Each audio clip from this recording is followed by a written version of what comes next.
क्या रमज़ान की कोई तैयारी हो रही है? कई लोगों को हमने देखा रमज़ान के रोज़ों में बड़े निढाल हो जाते हैं। उसकी वजह ये होती है वो पूरा साल नफली रोज़े रखते ही नहीं है।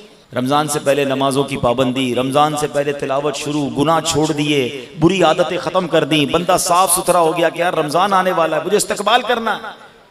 आपके घर में जब कोई मेहमान आने वाला होता है उसका वेलकम करते हैं ना, इंतज़ार करते हैं, इस्तकबाल करते हैं। और जितना प्यारा मेहमान, जितना मुअज़्ज़ज़ मेहमान, उतनी तैयारी होती है। ऐसा मेहमान जो साल में एक बार बड़ी मेहरबानी करने वाला जब भी आता है बड़े तोहफे देकर जाता है, उसके लिए तो बंदा घर सजाता है।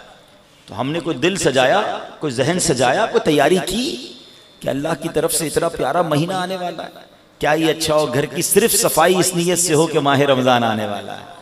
मैंने कुछ लिबास तैयार कर लिए, धुलवा के तैयार कर लिए, तरावी पढ़ूंगा, इसमें इबादत करूंगा। ये बुजुर्गों का तरीका रहा कि उन्होंने इबादत के लिए बेहतरीन लिबास अलग रखे होते थे। बल्कि मशवरा दूंगा जिनको अल्लाह ने नवाजा है और जो मुझे लाइव भी सुन रहे हैं, रमजान की इबादत के लिए कुछ नए कपड़े सिलवा लो। हैं शादी के लिए सिलवाते हैं, मेहंदी के लिए सिलवाते हैं, बर्थडे के लिए सिलवाते हैं। ये इस्तकबाल है ना कि इबादत का महीना आ रहा है, मैं इंशाल्लाह नमाज पढ़ूंगा, नए कपड़े पहन, खुशबू लगाऊंगा, अच्छी से इतर खरीद ले। अगेन जिसको अल्लाह ने आसानी दी, जिसके पास नहीं है अपने घर को तो साफ कर लें, कपड़ों को उजियाला कर लें, सफाई सुथराई का ख्याल रखें। दिल तो साफ कर सकते हो ना, उसमें पैसे नहीं लगते।